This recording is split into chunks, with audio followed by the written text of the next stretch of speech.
Hello YouTube, this is Eli.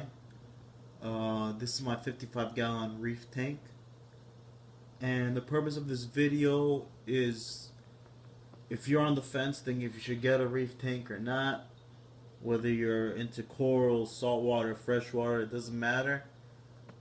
I'm here to tell you why you should. Now, I'm actually going to focus more on saltwater because freshwater really, I mean, you could get deep into it, but the truth is, everyone says saltwater tanks is where you spend all your money. Um, Now, in terms of cost, that's the number one reason people are afraid to get into this hobby.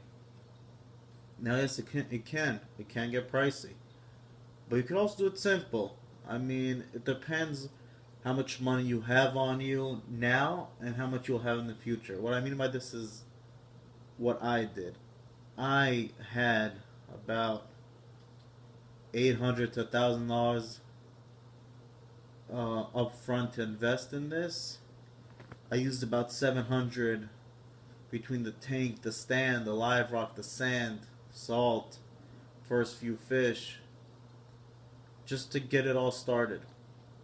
No, I didn't go all out. I got a couple of canister filters, and I didn't have overflow, so I was having a dirty top of the water, so I added a $30 surface skimmer. I just took it step by step. I started with $700 worth. I got a few fish, and I really enjoyed it. Now, as I went on and I progressed as a saltwater tank keeper, I went into corals. Now, corals, there's no need to lie, corals are expensive. Even if you start out with a few small frags, there's no chance that you won't want to get a few bigger pieces because your tank will look empty for a very long time if you don't get anything at a decent size. I'm not even talking about huge size. I'm talking about even like the torch coral on the left, right over here. He's a decent size, something to look at. And then you can get a bunch of frags.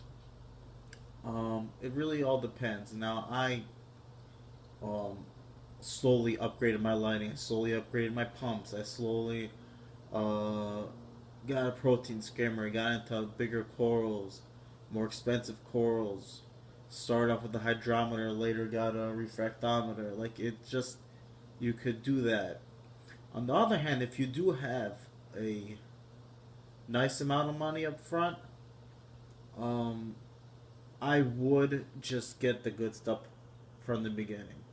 Now, what I mean by this is, for example, I have a couple of Vortec pumps on this.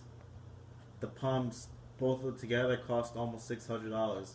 When I started out, I bought $45 with the little pumps that were they were doing something, but they weren't doing enough for what I wanted. So I got the ones that I really wanted. But if I had the money up front, yeah, I would get the good pumps. If I had the money up front, I would get a reef tank. That's a big mistake actually a lot of beginners make, just like myself honestly. I didn't get a reef ready tank. I got a regular tank from Walmart. It didn't have an overflow box. I don't have a sump, and I regret that now.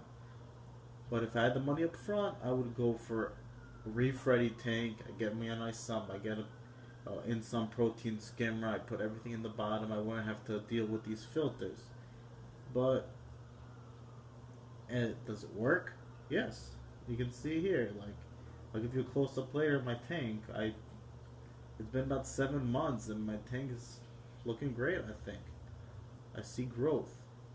Um Now, more things to think about. If you're starting out, you have to decide if you want corals or not. The reason you have to decide is with the fish.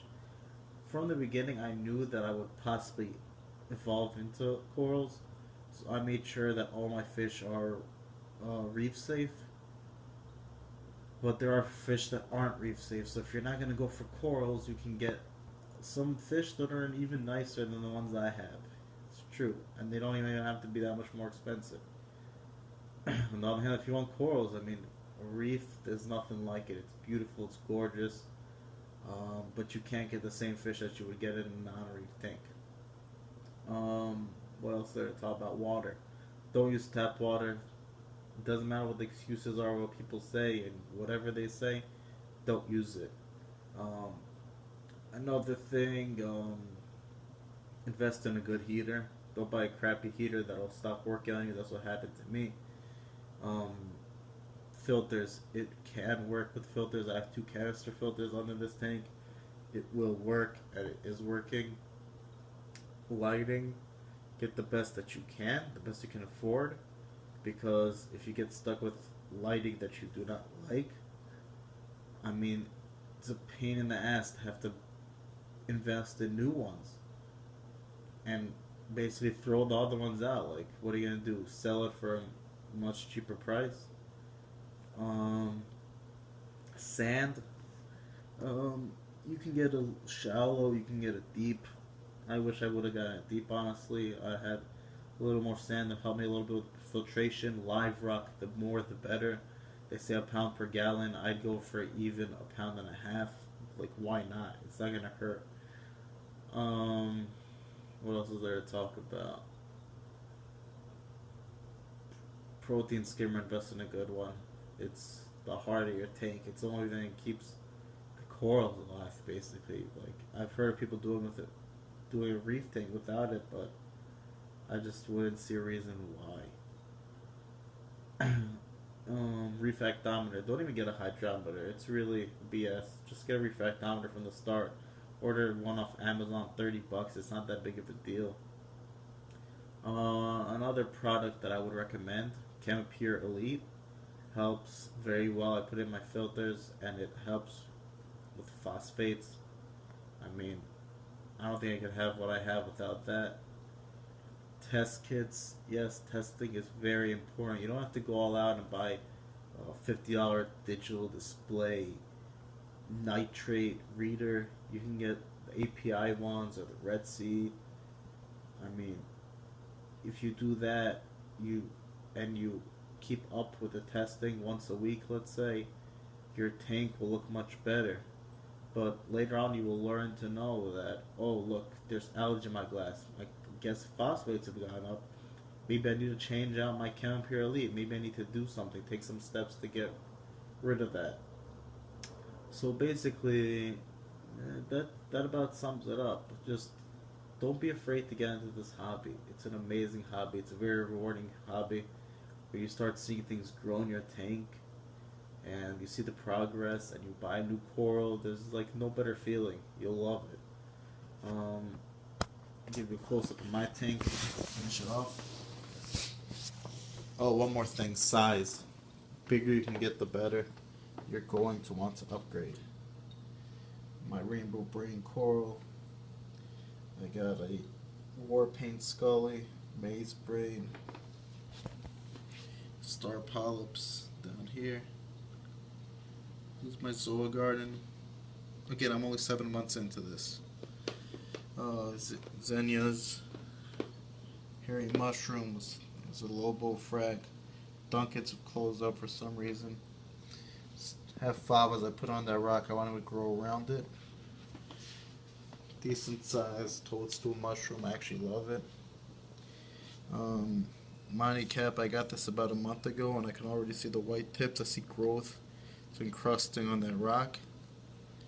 This is a piece of SPS. I don't even know what it is. They gave it to me for free because it wasn't doing so well. I think it's bouncing back a little bit. Some polyps, hammer coral, nice acro. Monte digitata, another Monte over here. This is actually what got me to the hobby. Torch coral. It's just gorgeous. Brain. Just got this today. Elegance. There you are. Pink tips. It's also gorgeous.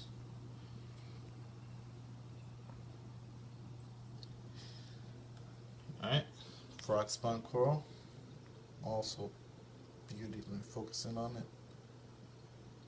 Happy reefing.